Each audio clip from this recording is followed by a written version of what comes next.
দুইটি সংখ্যার অনুপাত 5:7 এবং তাদের গসাগু 4 হলে সংখ্যা দুটির লসাগু কত হবে?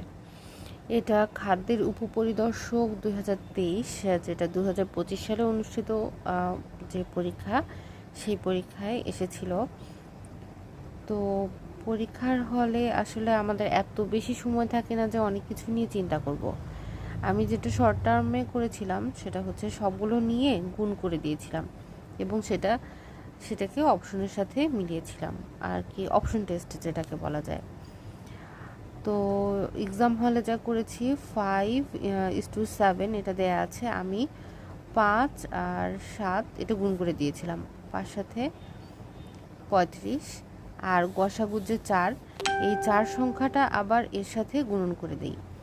তাহলে 4 5 20, 0 হাতে থাকলো 2, 3 4 12 আর 2 14, 140। এখন এই 140 আমার অপশনে আছে কিনা এটা মিলিয়েছি।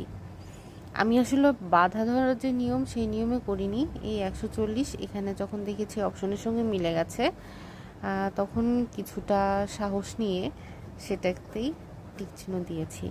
এখন এটার আরও অনেক উপায় আছে এই অঙ্কটা করার, কিন্তু খুব শর্টকাটে এবং অল্প সময়ে করার মতো আমার মনে হয় যে এই নিয়মটা আমার কাছে সহজ লেগেছে। আপনাদের কাছে যদি আরও কোনো সহজ নিয়ম থাকে আমাকে জানাতে পারেন। ধন্যবাদ।